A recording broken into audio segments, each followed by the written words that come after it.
Ko ka san da cewa ka fi shan wahala a tunaninka, a hasashenka fiye da a zahiri? Da ni da kai mun fi shan wahala a tunaninmu, a hasashen da ƙwaƙwalwarmu yake mana fiye da a zahiri. Barkanmu da warhaka, sannunmu da sake kasancewa a wannan lokaci. A yau ina tafe mana ne da wani zance daga cikin zantuka waɗannan mutanen masu nazari akan ɗabi'a da halayyar ɗan adam, kuma ɗaya daga cikin waɗanda suke bin wani aƙida da ake ce ma stoicism. Wato kalmar stoic ana amfani da ita ne, ko in ce ana alaƙanta ta ne da mutane masu juriya, mutane wanda suke haɗiye damuwansu, mutanen da suke iya mallakan zuciyarsu haka kasa gane damuwan da ke damunsu. To ɗaya daga cikinsu wanda ake ce ma Seneca yake cewa mutane sun fi shan wahala a hasashensu da tunanin da ƙwaƙwalwarsu yake musu fiye da a zahiri. Me hakan yake nufi? Wato hakan yana nufin cewa kafin mu aikata wani abu, ko kafin mu yi wani abu, kafin mu ga sakamakon wani abu, to har mun shiga cikin baƙin ciki da ƙunci na wannan abun tun kafin ma abin ya same mu. Misali, idan a ce yanzu kana so ka fara kasuwanci, to tun kafin ka fara kasuwancin za ka shiga cikin ɗimuwa da cikin tsoro. Idan kuma kana tunanin idan kai kasuwancin ba wanda ya siya fa, idan kuma ka saka kuɗinka kuɗin ya dilmiye fa kai asara.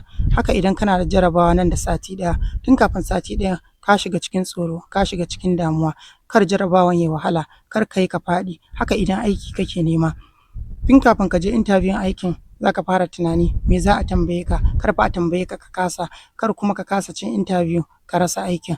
Haka idan magana kake so ka yi, tun kafin kai magana za ka fara tunanin me mutane za su ce, kar fa mutane su ce kai mahaukaci ne, kar mutane su ce kaza kaza kaza. Kamar yadda ni ma kafin na fara wannan bidiyo ɗin sai da na fara tunani, na fara shan wahala a cikin tunanina da hasashena. Yanzu idan nayi wannan bidiyon wa zai kalla? Kar mutane su ce mahaukaci ne, kar wani su ce ga ɗan ruɗin nan ya ƙara fitowa. To duka waɗannan shine Seneca yake so mu fahimta cewa tun kafin kai aiki har ka fara shan wahalan aikin kafin ma sakamakon aikin ya fito.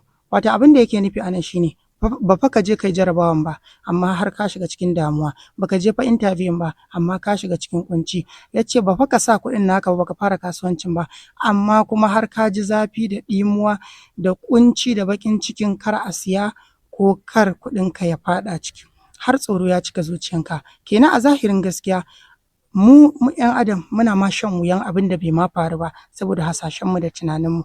Ya ce a yau za ka ga cewa mutum yana cikin baƙin ciki da ɗimuwa na me zai faru gobe, me zai faru nan da sati ɗaya, me zai faru nan da shekara 10, me zai faru nan da shekara 20. Yake cewa ba wai ina hana mu yin tunani ba ne, hasali ma da wannan tunanin da muke yi ne da shi muke gina gobenmu. Dalilin wannan tunanin da hasashen ne yake sa muke zuwa makaranta domin gobe mu zama manyan mutane, mu zama mutanen da za a yi alfahari da su. Ya ce da wannan hasashen ne yake sawa muke koyon sana'a domin gobe mu iya dogara da kanmu. Saboda mene? Mun yi hasashen cewa ga abin da zai zo, ga abin da kuma zai faru idan Allah ya kai mu gobe. To duk ba wai yana so ya hana mu wannan tunanin ba ne, kuma ya yarda da cewa wannan tunanin da hasashen shi ne ma ginshiƙi na gina rayuwarmu. To amma shi abin da yake so ya nuna mana a nan shi ne yana so mu yi hankali da irin tunanin da muke yi ne. Ya ce sai mun yi hankali da tunaninmu. Me dalilansa? Dalilin shi na ɗaya yake cewa kashi 90 na abin da muke tunani ba zai faru ba. Kashi 90 cikin 100 na abubuwan da kake hasashen zai same ka ba zai same ka ba.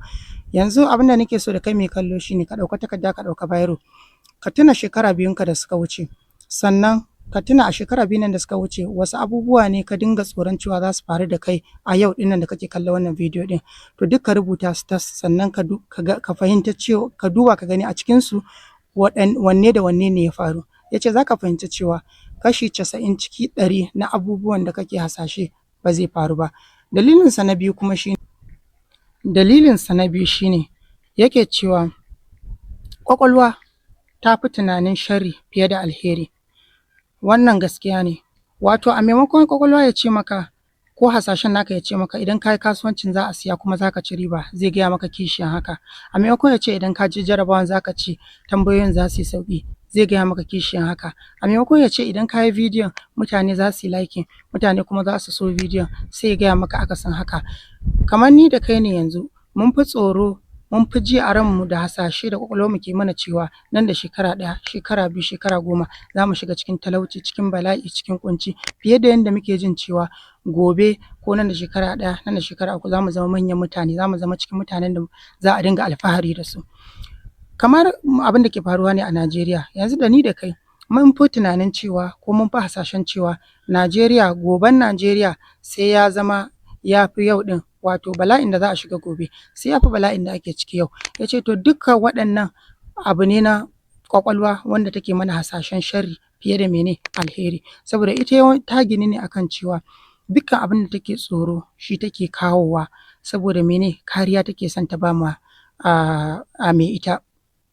Yake cewa to a wannan ne zaka fahimci cewa yawancin tunaninka sharri ne ba alheri ba, kuma a zahirin gaskiya na rayuwanka ai alherai da yawa na faruwa da kai, kuma sannan ba wai dole abubuwan da kai hasashe bane za su faru, abubuwan ma da baka yi hasashe ba suna faruwa, saboda menene kakan haɗu da mutum ma baka san shi ba, bai san ka ba, Allah ya haɗa ku sannan ya zama sanadiyan samun kuɗinka ko sanadiyan samun aikinka, to ƙwaƙwalwanka duk bata ga wannan hasashen ba, bata gaya maka wannan hasashen ba, gashi kuma ya faru. Ashe kenan ba wai hasashenka bane ke faruwa, na hasashen da kake na gobe, na jibi, na shekara 10 ba wai su kaɗai bane suke faruwa.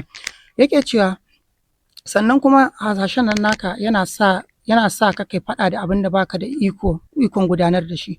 Yake cewa me amfanin ka zo kana baƙin ciki yau akan abin da zai faru gobe, jibi ko shekara 1 ko shekara 2.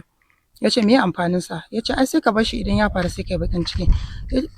Na san da cewa me kallo zai ce to amma dole mutum ya damu da abin da ya san zai same shi gobe. To idan haka ne bari in gaya mana abin da ni da kai ba ma hasashe ba, ina da tabbaci, kana da tabbacin zai faru, da iyayena da iyayenka da masoyanka da masoyana duk wata rana za su mutu. To yanzu ka fara kuka, tun yanzu ka fara baƙin ciki. Na san baka fara kukan ba kuma baka fara baƙin cikin ba, to me yasa? Sabida mene bai riga ya faru ba, to amma wata rana za ka yi kukan kuma za ka yi baƙin cikin duk lokacin da wani masoyin naka ya tafi ya barka. To kenan idan ma ka iya jinkirta abin da zai faru da kai gobe ko nan da shekara 1 ko nan da shekara 10 nan da shekara 20 sabida dai kai farin cikin ka yau, to me zai sa hasashen da kake yi ba za ka iya jinkirta shi ba har sai abin da kake hasashen ya faru, kuma bincike ma ya nuna cewa kashi 90 na abin da kake hasashe ba zai faru ba. Kuma abin da nake so in sanar mana a nan shine, shin baka tunanin cewa me yasa idan kana tunani kana kunci ka shiga cikin damuwa me zai faru nan da shekara 1, nan da shekara 3, nan da shekara 10, me yasa ƙwaƙwalwan naka baya gaya maka cewa ai kai nan da shekara 5 ma ka rasu, nan da shekara 10 ka rasu? Kaga ba zai gaya maka wannan ba, ko ka san me yasa? Saboda idan ya gaya maka cewa nan da shekara 2 ka rasu, to ya nuna cewa dole waɗannan hasashen da tunanin da kake yi akan shekara 5 dole zai gushe. Dole, saboda menene wanda ya san da cewa nan da shekara 1 zai rasu, kaga bai da lokacin da zai tsaya ma ya dinga tunani akan me zai faru nan da shekara 3, nan da shekara 2, nan da shekara 10, nan da shekara 20, bare har ya dinga hasashen abubuwan da za su same shi. To Seneca dai ba yana hana mu yin tunani bane ko hasashe, ya ce ma ba za mu iya hana kanmu wannan ba, wannan kuma shine ginshiƙin da yasa ma muke gina gobenmu. Amma shi fa abin da yake so mu sani cewa kashi 90 na abin da muke hasashe fa ba zai faru ba, sannan kuma yawanci ƙwaƙwalwarmu ya fi hasashen mana sharri fiye da alheri, kuma sannan yana yawan tunanin da wannan hasashen akan mugun abin da zai faru da mu gobe, nan da shekara 1, nan da shekara 10, yana sace mana yau ɗinmu.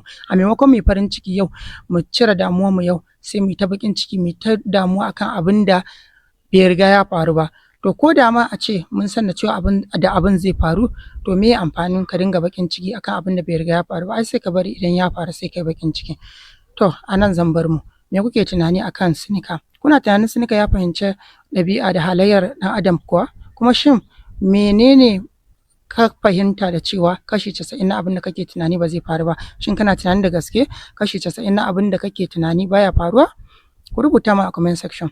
Ga waɗanda suke so su dinga ganin bidiyoyi na da zarar na ɗaura, za ku iya bin manhaja na YouTube Jikan Fulani, ku yi subscribing domin duk idan na yi bidiyo zan dinga ajiye muku a nan. Sannan kuma za ku dinga samun bidiyoyi na a manhaja na TikTok Jikan Fulani _1, shi ma zan dinga ajiye muku bidiyoyi na a nan. Abinda za ka yi shine ka je ka yi subscribing, za ka dinga samun bidiyoyi na akan maganganu na masu hikimar magana, akan sharhi na littattafai.